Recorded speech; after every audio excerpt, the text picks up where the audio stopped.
So with that, I will let Carol take over. All right, thanks.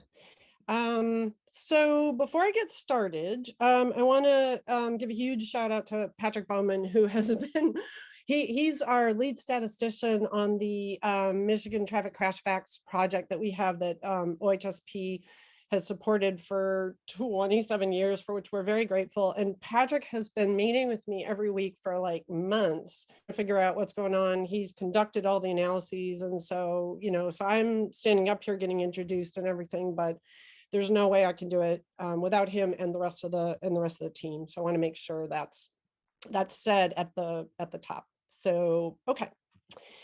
So I know it's first thing in the morning, but what I want you to do is I want you to put on your imagination hats, if that's a thing. And I want you to imagine, first of all, I want you to be a traffic safety professional, which is going to be an easy one for most of you, but not necessarily everybody. And then I want you to imagine that the pandemic didn't happen. So 2020 was a normal year. Weddings were normal. And there were lots of kinds of weddings, just to be clear, but weddings were like more often like this. Sports, definitely not normally like this.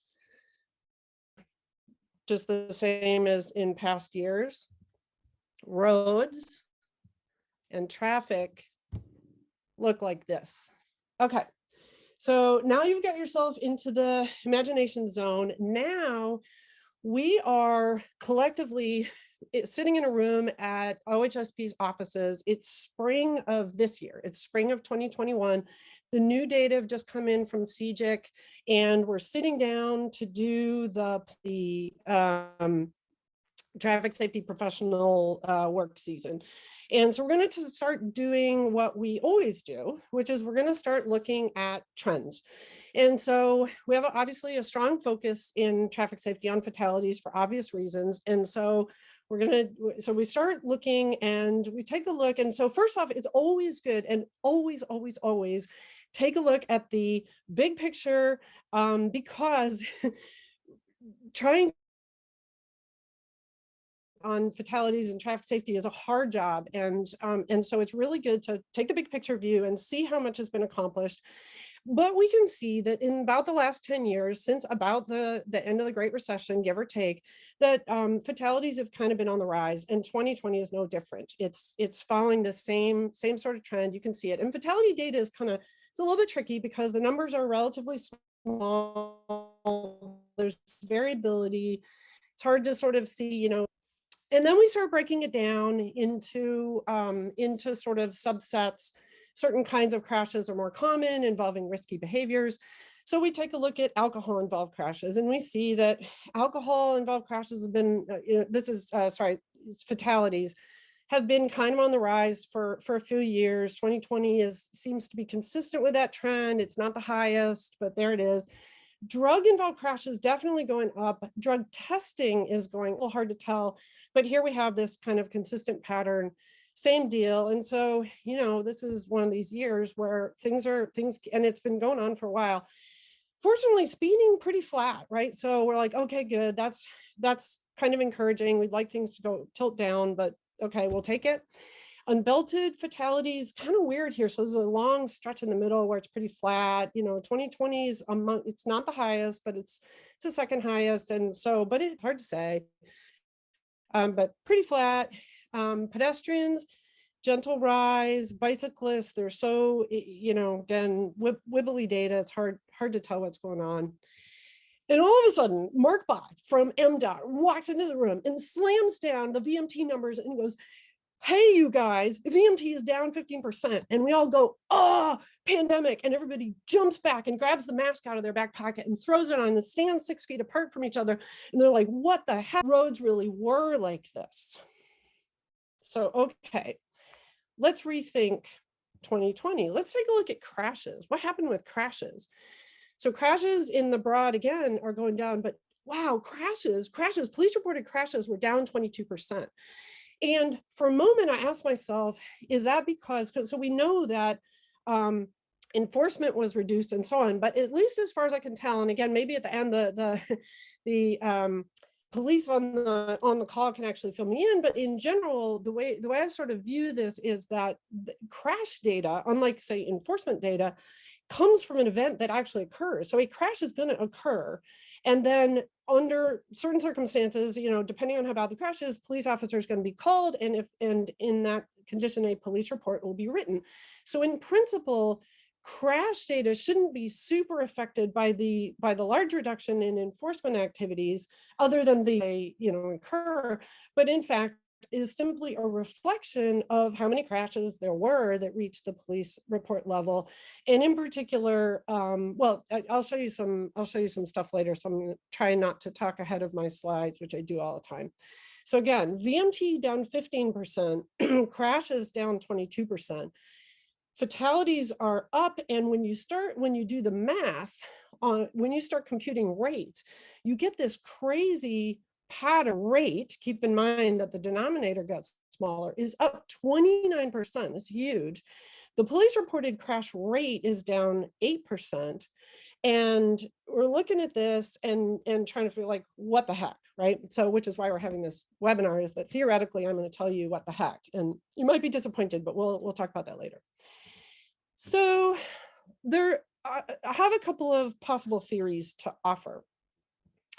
So the first theory, good miles disappeared theory. And I have a little graphic for you. And one of the purposes of this graphic is actually to give you some kind of background flavor for what working with crash data is like. So many of you work with crash data all the time, but not everybody on the call does. And crash data has these kind of interesting characteristics. So the first thing that's kind of important is that we have a lot of detail about, so we have all of them. And when I say crashes, I mean police reported crashes. So we have, each of them gets a report, and the report goes into the data set, and there's detail on what happened and contributing factors and injury outcomes and all that kind of thing. And so, and we can count them up, and again, we have all this, and crashes come in a variety of flavors. The vast majority of crashes are really pretty benign. It's not that anybody wants that, but the vast majority in either property damage or minor injuries, and only a small sliver of crashes, which I'm representing with the red bars, result in fatality, and we'll call the yellow sort of serious injury. And I want to emphasize that this graphic is, the red bar is way too big for the actual proportion that these represent. Vehicle miles traveled, or VMT, is a thing that we have very little information about. So VMT in a data, MDOT often knows what, like they can break it down by vehicle and so on, but in general, VMT is just a big old number. Here's how many, billions of miles people traveled in Michigan. But we know from experience, both as like regular people driving around, and also obviously as traffic safety professionals, that not all miles are equal. So many miles that people, the vast majority of miles are, I'm going to call ordinary or benign miles. They're driving to work, or they're driving to school, or they're driving to the grocery. And most of that is, it can be on bigger roads or small roads. Highways are actually quite safe per mile. But then there are risky miles. So people who are driving drunk are driving risky miles, and people who are driving too fast are driving risky miles. And there's any number of ways to drive risky miles. But what happens is that in general, and again, it's all, things are always more complicated than my diagram. In general, risky miles are much more likely to lead to fatalities and serious injuries, like the red arrow on the left. And benign or safe miles, if they result in a crash, which happens much less often, are typically going to result in a less bad crash. So the sort of typical crash on the green side is going to be something like a rear end crash, and commonly occurs in heavy traffic. And rear end crashes are associated with distraction, which is clearly not good, but in general, their outcomes are relatively low injury, especially for the large number of them that occur. So the way I have this represented, the green arrow is very large because it's being fed, even though the risk is low over there per mile, it's being fed by a very large amount of miles. And the red arrow is narrow because it's being fed by even though it's high risk, it's being fed by a small number of miles. Enter pandemic. So under the only the good miles disappeared theory, the pandemic shows up and basically eliminates a bunch of good miles like this. So the idea is that in the shutdown, people stop driving to work, and here I am in my home doing a webinar, and and so on. And so that in general, the VMT, but in general, the VMT wasn't just like any old VMT. It was generally the safe, sort of generally good VMT. And we get a corresponding reduction in crashes because, and you can see that in the reduction, but generally it will tend to eliminate the less bad crashes, the lower injury crashes.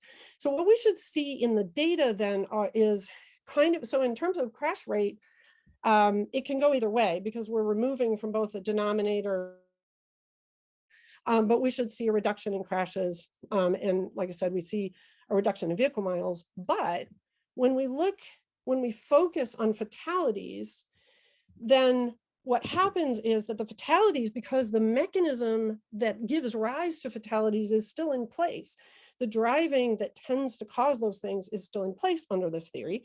What we should see is that the fatality count is kind of neutral. They haven't really changed anything, but the fatality is way up because we're dividing by a smaller number, which will drive the rate up. So that's theory number one. Theory number two is, I call it the people who drove like lunatics theory. And so the idea here is that the pandemic certainly reduced miles. We know that. And so I represent that with, sort of a general reduction in miles, and that will result in a general reduction in when people were, but among the people who were driving, there was either more or more extreme or some combination of those two things of the sort of risky type of driving amongst those miles. So keep in mind that we know lots about the crashes, but we don't actually know very much about the miles. So there's been reports in the press and sort of anecdotal evidence of kind of talked about quite a bit.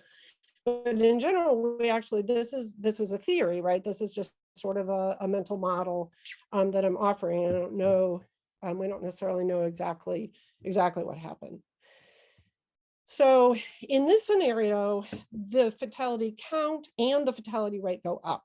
So because again, we've got a bigger mass of stuff that feeds into the bad end of crashing, and so that it kind of goes haywire. So I'm going to take a drink just for a sec. Okay. So what happened? One of the first things we like to do is look at crash type.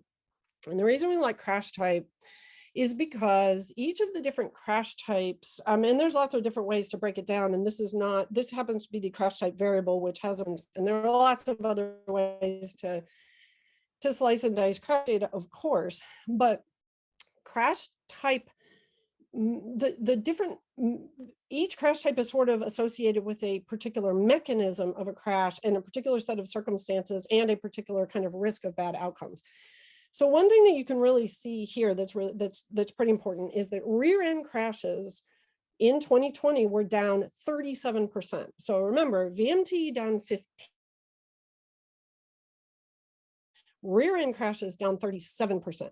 Rear end crashes occur, as I said before, typically in they follow the sort of commuting hourly thing. They tend to happen in heavier traffic. They tend to be kind of associated with people just being out there. Obviously, it takes two to tango, but this is a huge reduction in rear end. Single vehicle crashes, in contrast, are occur, well, if you're, granted, if there's hardly anybody out on the road, then you would expect that any particular crash would be more likely to be a single vehicle crash just because there's nobody to hit. But in order to have a single vehicle crash, you have to do something. So there can be ice on the road, but for the most part, single vehicle crashes, especially the runoff road types, are people who are drunks.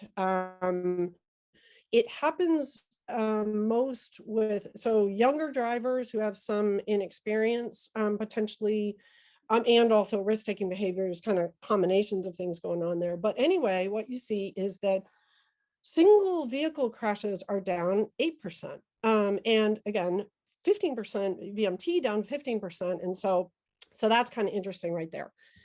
When we look at fatal crashes, we focus on fatal crashes by, as I showed you before, everything just looks, you look at it like, yeah, 2020 is up a little bit, but it's pretty typical. Now notice that single vehicle crashes are actually up. And I wrote here no significant differences. So I'm gonna have to double check whether that's actually true for single vehicle crashes, but in general, what we see across most breakdowns of fatal versus all crashes is that we see differences in all crashes. This is on the, just as look as a whole unit. And then we don't see differences in fatal crashes, right? So fatal crashes seem like the stuff that was going on and the mechanisms and the kind of driving that produces those things was still in play, didn't reduce, whereas stuff like rear end crashes were reduced by a ton.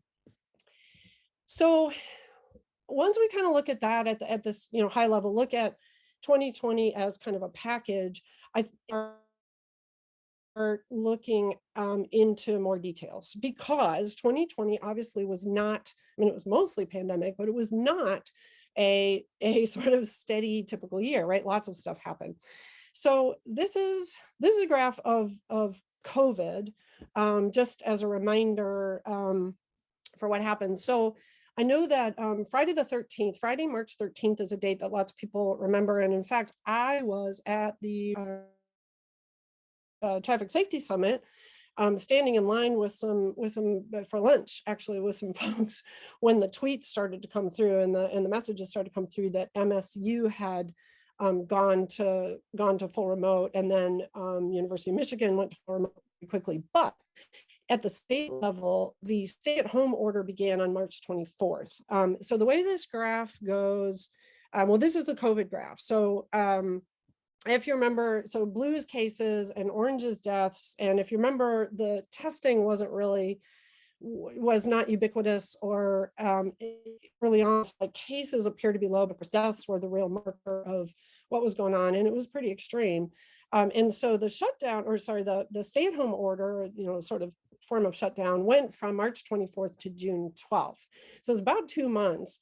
And again, if you remember, it was literally no visiting people indoors or out. It was contact only with your household.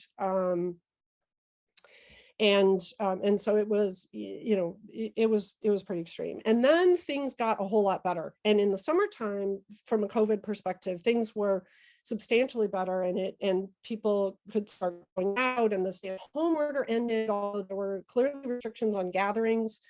Many businesses were still not allowed to be open. And then starting in the fall, so September 3rd, they started opening some businesses like gyms and pools, I believe. October 9th, some more businesses were allowed to open, like theaters, and I think restaurants, although I didn't have the information on that. And then cases spiked again just before the holidays, and kind of around the holidays, people were going back indoors. And on December 7th, we returned to a partial shutdown. Again, limitations on gathering sizes, limitations on businesses. And this occurred just at the time when people would normally be visiting each other for the holidays. So that was kind of the trajectory. And I've got these sort of two stay-at-home partial shutdown areas noted with the shaded color, just so that you can sort of see them on the other graphs. So what happened with crashes in VMT at that time? Well, first of all, VMT, which is in blue. Oh, sorry. So this graph is put together as in terms of change from the previous year. And partly I do that because the numbers for crashes in VMT are really different, and I have to put them on different axes, but also because it gets at the heart of what we're really kind of asking, which is, how did things change, right? So the 0% line across the middle, if these lines were flat, that would basically mean 2020 was just like 2019, and whatever these ways are.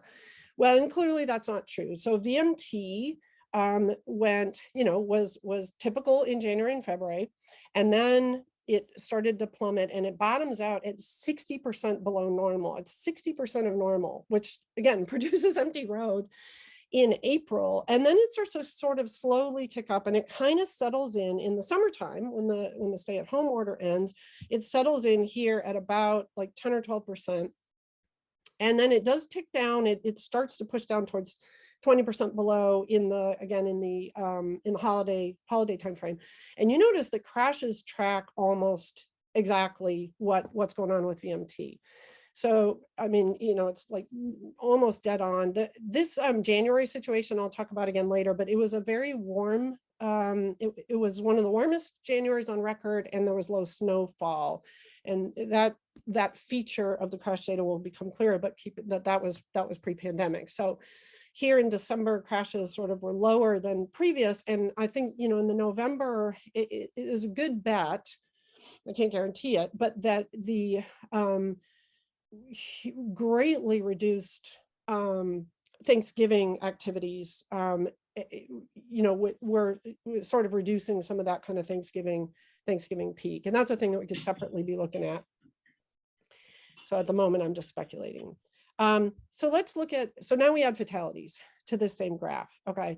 So fatalities did manage to get, January, February, January's down, February's up. And again, I'd say this over and over, but fatalities are small numbers, and they vary a lot. And especially when we're looking month to month, but the general trend is we got sort of vaguely normal looking beginning of the year. And then we start into March, April are below, right? So below the previous years, people did, it's not as much as VMT went down, but and keep in mind also that March is a mostly normal month. But then as starting in May, we're back to even, and then we get to June, which is half past the stay-at-home order, and we get to summer, and suddenly fatalities are like here in June, and granted, wibbly data, but 60% up, where 25, 30% up, or 40% up. So throughout the summer, fatalities were quite a bit higher than the same time in the previous year, and VMT was still down by 10%. And so this is really pretty extreme. So now that we sort of are looking at the kind of details, on a sort of month-to-month basis for 2020, the next thing to look at is, okay, so why did that happen? And again, risky choices are what, generally speaking, leads to fatalities. And I'll show you a few, a few of these, and we can talk about lots more stuff. I'm very interested in you guys' hypotheses and what you're thinking about. So I'll just show you a selection of the data on risky choices. Okay, so we start with drinking. It's kind of the obvious one. It's a huge contributor to fatalities. Don't drive drunk. So crashes. What we see in 2020 is, sorry. So this set of graphs, what I'm going to do is, I have the blue line is going to be the average of whatever we're looking at for the previous 9 years. So from 2011 to 2019, kind of averaged the number of drinking involved crashes that there are in each of the months. So what'll happen is that the blue line will be pretty stable and pretty smooth, generally speaking. And then the orange line is 2020 alone, and it will be, again, wibbly. And so from a statistical perspective, we can do statistical testing to kind of say, oh, okay, well, is the pattern that we think we're seeing outweighing the variability that's in the data? We can do that, but generally the pattern that you're going to see is going to happen over and over and over again. And when that occurs, the statistical tests will follow. So basic deal with drinking in crashes generally is they go down during the stay-at-home period, and they're pretty similar. So here again, this is this idea that VMT is down so context here is that VMT is down. So in theory, we should see, reduced orange line, but what we're seeing is pretty similar. So that is whatever it was that was leading people to go out and drive drunk remained. It returned in June and they continued to do that. But when you look at fatalities, so again, crashes is just kind of the same as before. When you look at fatalities, they're up. So down in the stay at home and up in the summertime and actually continuing up. So, and these are pretty big gaps and it's sustained. So the sort of gap. So it's like, so there's kind of ostensibly the same number of crashes, and yet per crash, the probability that that there was a fatality in that particular drunk driving crash is actually higher for 2020 than it was previously. So, and this results then in relative to 2019, it's up 14%. And you saw earlier what the fatal crash. So it's in line with what's been happening in general, but at the same time, this is interesting. Drug involved crashes broadly higher than previous years, but to be fair, the sort of drug involved, the mean for drug involved that I'm putting on here is going back far enough that testing was substantially reduced from the past. So a decent chunk of what you're looking at is going to be a testing effect rather than an actual drug driving. Note also that the recreational marijuana law was passed in the midst of this period, and so we've got a lot of things going on with drug involved that sort of partially explain the difference between 2020 and sort of past years. And I maybe for December I'll actually change the way that we're doing this, but I'll talk to Patrick about that. For fatal crashes, same deal. So this is these are as before, right? So there's a little bit of a drop, and again, keep in mind that in some ways you almost can imagine that the blue line should kind of move up here. Because it's referencing years when testing was lower in pre-recreational marijuana. But generally speaking, this is a really, I mean, up 46% is again relative to sort of the prior mean, but the pattern is showing the same thing. So summer months, big increase in fatal crashes. Speeding is super interesting. So there's this, basic interesting thing about speeding is first off, in the crash data, speeding is defined by the police officer marking hazardous action as speed too fast. And that can be, may or may not be associated with citation, but importantly, speed too fast includes too fast for conditions. So we say speeding, and generally we're imagining, or at least I'm imagining, vehicle on the highway going 90 in a 70 zone or whatever.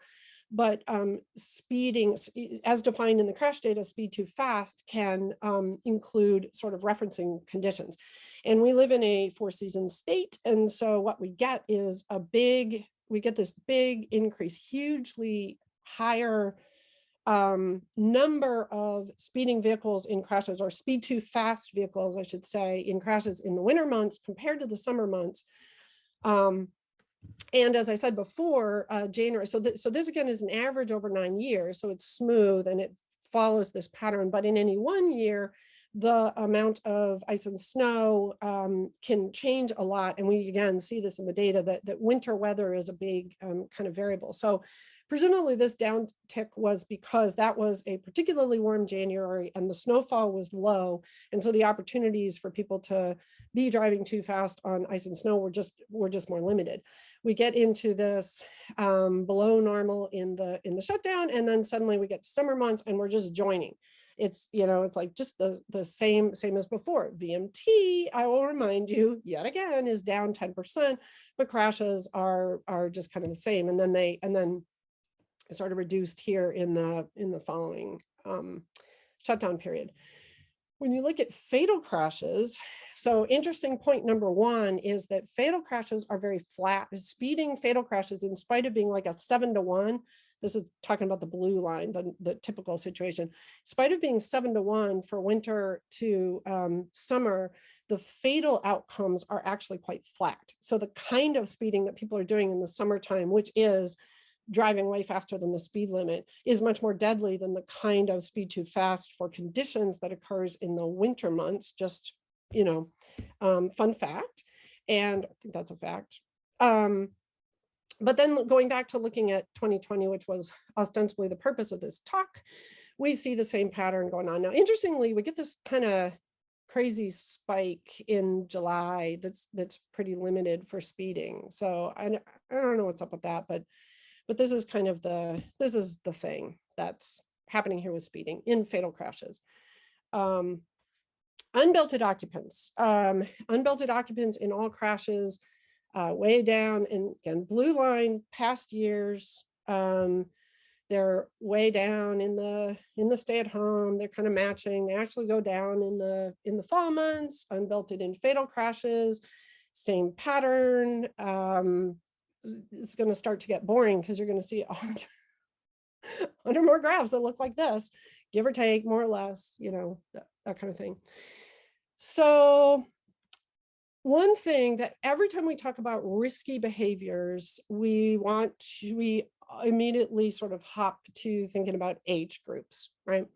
So it is the case that younger drivers engage in more risky behaviors, have a higher risk of a crash that results in a fatality. They have a higher rate of drunk driving. They have a higher rate of they're more likely to engage that, not using belts and all sorts of things like that. So, and some of it, they are also much more likely to be in single vehicle runoff road crashes. And that can partly be from inexperience in operating a vehicle, just taking a curve too fast and not sort of understanding what the limits of the vehicle are, but also it's a risk taking. There's all kinds of work on this. And so often when we're looking at fatalities and we're looking at sort of these mechanisms, the question comes up, okay, was it just the youth driving around like maniacs in the summertime? Sorry, youth. So let's take a look. So I'm going to show you a series of graphs. I've got them broken down. So we break them down into the 16 to 20 group. They are sort of straddling high school, but they're the early years of driving and also prior to legal drinking age. And I'm just going to show you for all crashes and all fatalities. I broke it down in other ways too, but the general pattern is going to be the same. So, okay, drivers age 16 to 20. Lower. Crashes are lower than they were in previous years. Blue line is the average of 2011 to 2019, blah, blah, blah. Big dip in the stay-at-home period, a little lower in the summer. Okay, 21 to 24. Look familiar? 25 to 64. Same thing. 64 plus. Same thing. When I was making these graphs, I actually had to look back like 4 times to make sure I was grabbing the right data, but you will see that the numbers on the left axis actually do change. So I think I'm doing it. But they're virtually identical from from a sort of pattern, and we can demonstrate that with statistical tests that there's nothing going on there. So let's look at fatal crashes though, because that's where the whole risky behavior thing comes in. Okay. And again, if you look at the left axis, this group, these are tiny numbers. This is a group of drivers that actually don't drive all that much, and it's also only 4 years age range. So, so there's a lot, but basic pattern. They're low in the early part of the year and through the shutdown, and then they're kind of on target, but again with a lot of variability. It's a little hard to look at this and make much of it. 21 to 25 had their big moment in the sun in June and July. See what I did there? 26 to 64 up, even more extended, sort of up. And now we're going to come to 65 and plus, and surely the 65 and up year olds who are more susceptible to bad outcomes from COVID and so on will not also be showing the same pattern, but no, pretty much similar pattern. Again, very small numbers, lots of variability, big sort of summer peaks. So, I look at this, and again, and we've done the statistical testing, and age is not explaining this. This is not a situation where a whole bunch of, let's say, 20 somethings who were relatively invulnerable to bad outcomes from COVID suddenly decided to go out on the open roads and speed everywhere. It isn't, there's no evidence that that was the case. And I also looked directly at speeding.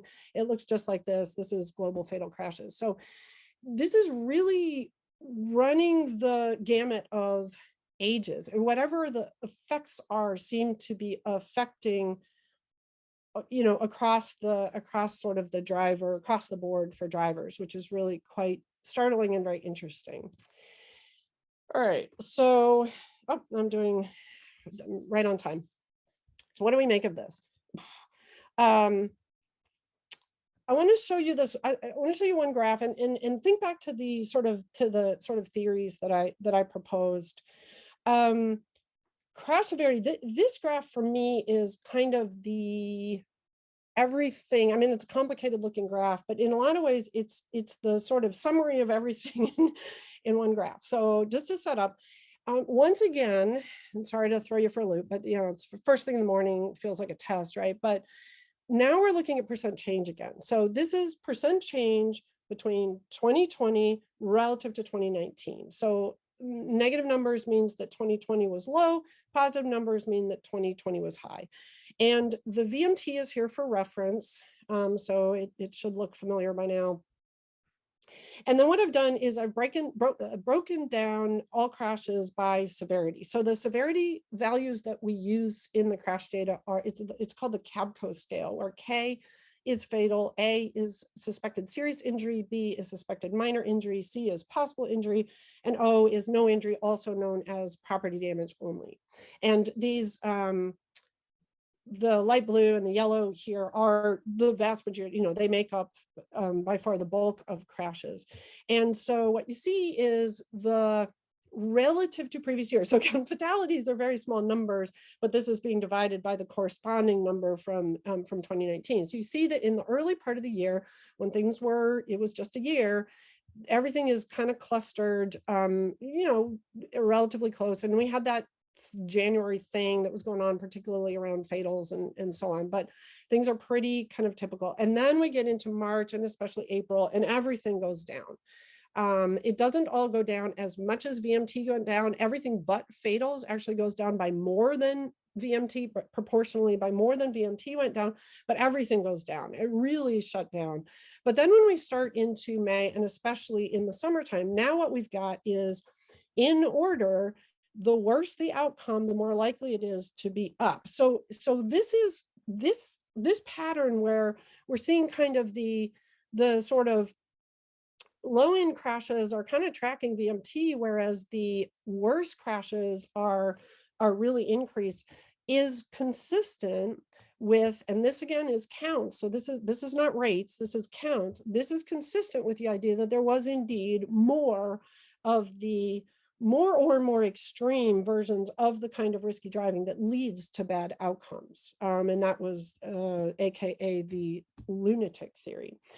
So that, yeah, so as I said, this sort of spread of this kind of like extra fatals and a little bit less extra A injuries is consistent with the idea that there really was a larger proportion of this kind of risky driving. But when we saw previously the very large reduction in rear end crashes and crash types overall, also indicates that ordinary low risk driving was preferentially reduced. So in a way, both of these things, which it's like, okay, well, that's really bad.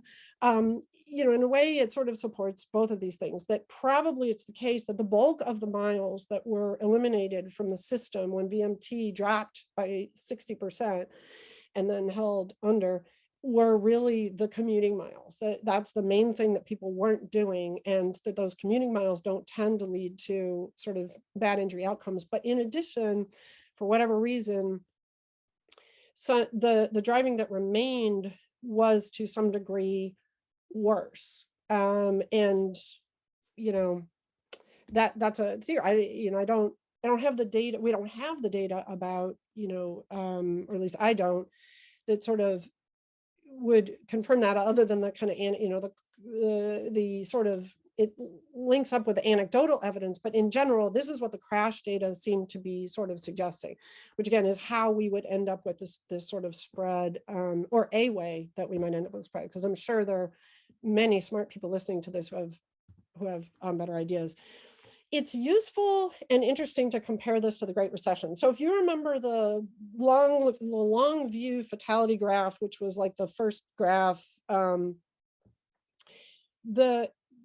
was this big drop into the Great Recession. So the recession was, I think, technically about 2008 to 2011. But if you start from looking at between 2005 and 2011, which is a 6-year period, fatalities dropped by 25%, so huge amount, and VMT fell only 2%. So my colleague Dan Blower, who's retired and doing all kinds of fun things now, led a project a number of years ago to kind of look into this, and I was part of that. Project. There's a tiny font reference at the bottom. And so we looked extensively into the sort of economic predictors and, and VMT and age and all kinds of, and also safety laws and all kinds of things at the state level.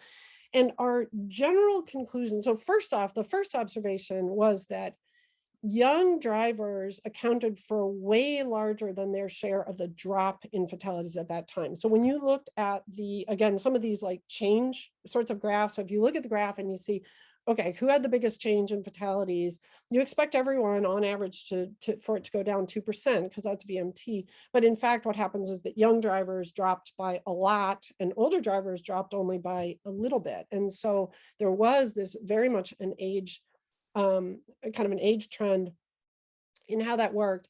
And more broadly, what we believe happened was that the economy and this pattern, so economic downturns lead to reductions in fatalities. You see it over and over again. So, recessions and so on tend to lead to this sort of tick down in fatalities. And we believe that what's going on there is that younger drivers who are also riskier, and maybe there are other groups of sort of risky drivers, are more sensitive to changes in the economy.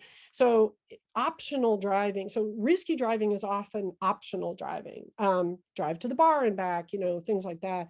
And so the sort of drivers or driving that were most sensitive to the recession and had to be reduced for financial reasons were removed from VMT. So in essence, it was the opposite. My little graphic. So in a way, it was sort of the opposite of the pandemic, where the pandemic cut out VMT that was relatively safe theoretically. The recession potentially cut out VMT, and it did only drop 2%. Cut out VMT that was particularly unsafe. And so those are kind of interesting sort of contrasting effects. And certainly what we see in terms of fatalities is wildly different. Why would that have been what's different? But, the pandemic caused a brief economic contraction. And so why wouldn't that, also result in this behavior? Well, one thing is that the whole pandemic thing, even though the pandemic's still going on, is this sort of long, the really major effects of it were very, very sudden. So a recession kind of eases in and, dominoes through it. Whereas the pandemic was just like, boom, everybody go home, and except first responders and some other people. And so it kind of affects everybody. It contracts sort of slowly. It actually, the economic aspects of it didn't last nearly as long as the recession. And so potentially the kinds of things that, we see where age group, because everybody was locked down, where the age group really doesn't seem to be much of a contributor. And I'm a little surprised that the ostensibly sort of largely retired older driver group kind of looks the same as everybody else, but there it is. And so it just seems to have sort of these different, it just has kind of different behavior, and I'm not entirely sure why then offer this. The last thing I have to offer, which which is kind of a downer note, so maybe we'll have a good discussion after this and forget about this, is the pandemic will end. That's not the downer. It will end eventually. We'll find a new normal. And there's a good bet that crashes will return to the previous normal. So the various patterns that have been going on for the last 10 years will probably, I mean, you know, the issues are still there. Presumably the quantities are will kind of normalize. But in the in past years, the previous normal was that fatalities were on the rise, which is why the fatality graphs for 2020 look kind of like, oh yeah, okay, you know, like on first glance, they look reasonable, not what we want, but they're sort of reasonable.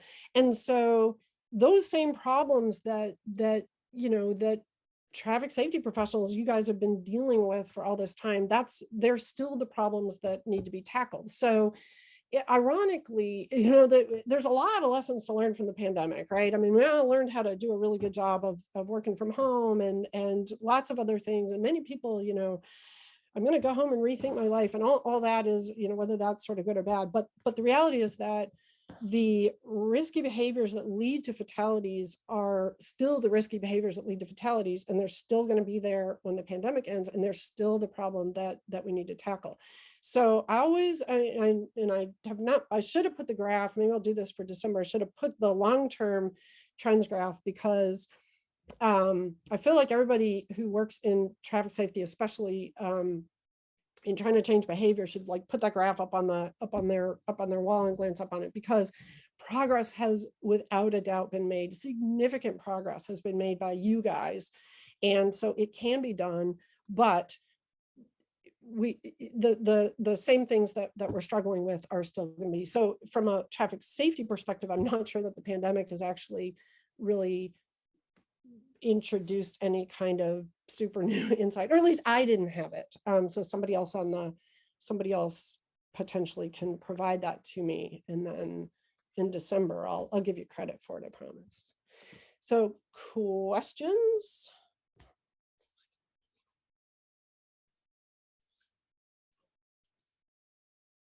People can also come off mute or put up their little virtual hand if they're feeling brave, or use that chat box. I told Carol we expected answers, so we could just go back to our respected workplaces and have all the answers, but apparently it just, you know, didn't happen. Well, the answer is keep doing what you're doing. How's that? I'll put that on. I like that for December.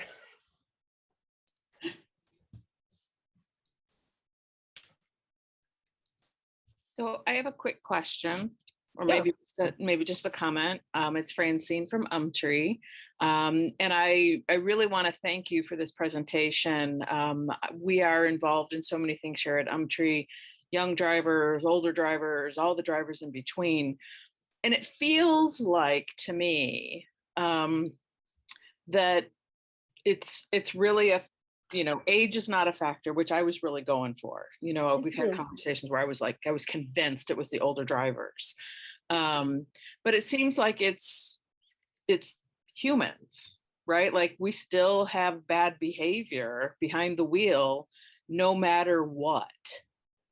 Is that sort of the feel that people feel empowered to drive like lunatics when there's nobody else on the road? We drive drunk, we use drugs when we think nobody's looking. Yeah, that's a really interesting, I'm glad you asked that, because technically I can't tell from the data that I have, right? But it seems pretty plausible that the kind of, so you can narrate this in a couple different ways. What the evidence is telling me is that there are more fatalities than there ought to be, based even on the idea that, like, so, you know, so take the whole, like, okay, so people stopped commuting, but they did other things just the same as they always did, which, as much as that produces this big, you know, increase in rate, in a way, like, and this is going back to the only the good miles disappeared hypothesis, right? So under that hypothesis, the fact that we took away commuting, we took away safe miles, those safe miles are coming back. And so, you know, my takeaway from that, if that were sort of the answer, my takeaway would be, we're just not going to bother with rates for this year. They don't make sense. They don't apply. You can't, a rate is a number that we're trying to use to make some inferences. And frankly, the rate is not a meaningful, it's not a meaningful number because VMT just isn't normal. But under that version, you have people who were just simply, the things that they're doing that they shouldn't be doing, they're continuing to do. The other one, which is sort of what you're raising, is this idea that when the opportunity arose, so the opportunity arose in a couple of ways. The roads were more empty. If you wanted to speed, presumably it felt like it was more doable, and in theory it would be. Not that I'm promoting that, but in theory, an empty road is, so that people, so one possibility which you're raising is that people sort of saw the opportunity and they're like, hey, big empty road, this kind of interesting thing. I like the feel of speeding. It's fun. Another interesting possibility is that people were really pretty upset about being locked down. And we know that I'm pretty sure, and I better check my sources, but I'm pretty sure that drinking was up.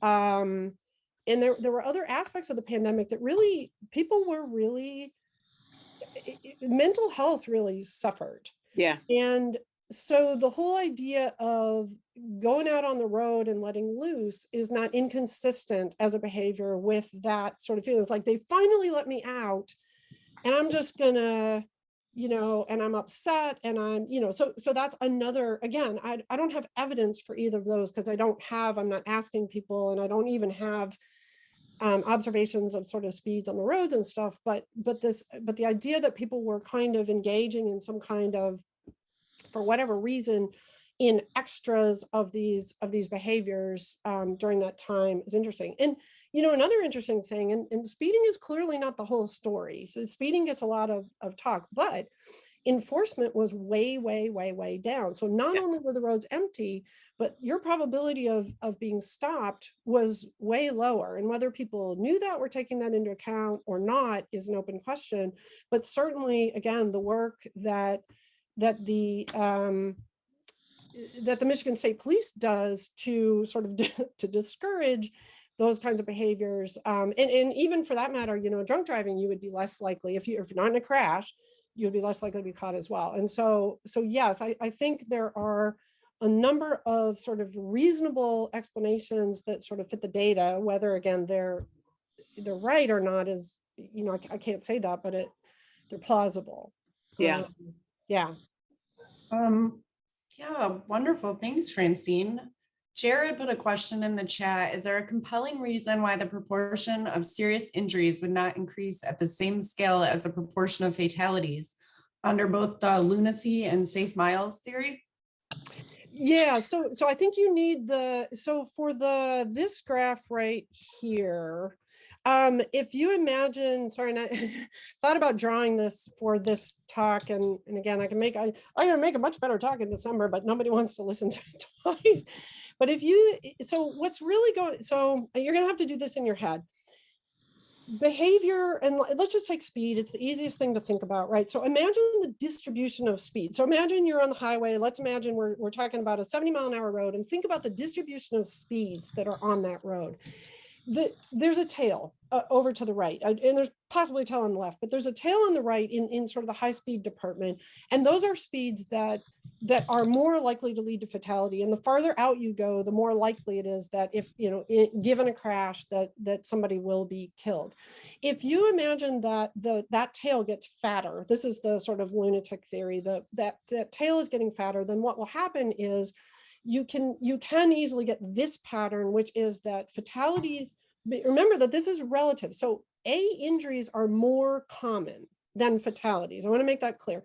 This is a lower value, but injuries are more common than fatalities. It's just that relative to 2019, they went up by a lower amount. So fatalities went up by a much more extreme amount. Injuries went up by still went up a lot when they shouldn't have, but by a less, and that would happen from this kind of, there are lots of sort of tails of that distribution that could cause this type of pattern where the extremeness of the outcome, gets sort of accelerated more in the bad outcomes, and then it just starts marching down the list. So A injuries are the next baddest, B injuries are the next baddest, and so on and so forth. So I hope that clarified that. Charlotte, you had your little virtual hand up. Did you have a question? Hi, I just want to thank Dr. Flanagan again. I really appreciate the hard work you and Patrick and Lisa do on our projects. We couldn't get our jobs done without your help. And I just want to say kudos to you. And I always ask this question, can we get a copy of the presentation? Yes, of course. Thank you for that. And absolutely, yes. Yep, Lisa did put a link. It's going to be both the recording and the PowerPoint will be posted on our Michigan Traffic Crash website for easy access. And then Carol asked, and Lynn Nelson from Region 8 Trauma Center gave a link, but I'll ask Carol's question to you as well. Did COVID-19 affect the treatment that people in traffic crashes receive by EMS, emergency room, healthcare, etc., potential for raising that fatality rate? And Lynn Nelson from Region 8 did put a trauma contact in there as well if you don't have all the facts. That's a super interesting question. What does the link say? She put one in regarding the treatment aspects. Regional trauma network boards and their advisory committees have been monitoring this. We align a number with the emergency management numbering. If you're interested in who to contact, she put a contact link for MDHHS in there. So I don't know. It's a very interesting question, and it's an interesting question. So the idea here is and it would work for fatality, but probably would not work for the other injury levels. So what would happen is that somebody who might have had an A injury under sort of previous capability of the trauma, sort of capacity of the trauma system might in the pandemic have died, have become a K injury instead of an A injury. And that's certainly possible. And so I don't have the data to sort that out. I don't think it's going to explain the entire gap, in part because A injuries are also up, and theoretically trauma treatment wouldn't change what is actually a serious injury. So trauma treatment doesn't change the injury itself, it changes the outcome. And so one of the interesting aspects of this kind of CAPCO scale is that K is sort of outcome is death, whereas ABC really are meant to reflect the injury that was suffered. So there's kind of an interesting, but that's a great question. And prior to December, I'll read up on the material that was provided. So I really thank you for that. Good point. Wonderful. I don't see any other questions, which is great. It's 9:59. But Carol, I echo what Charlotte says. I absolutely love working with you and your amazing team. So thank you for taking the time out to give us this presentation. And again, it is recorded and the PowerPoint will be out there. And Carol is doing another one of these on December 1st. So you can tell your friends if they didn't get a chance and they want to attend live so they can ask questions. We welcome it. I don't know if you had anything else, Carol? I would welcome anybody with sort of thoughts on this. Please email, pass along sort of ideas and stuff. There's just, it's puzzling in a lot of ways. And so lots of ideas are better. And then, maybe by December, we'll have better answers for you, Jessica. But thanks a lot for taking the time to listen. Thank you, everyone. Enjoy the rest of your day.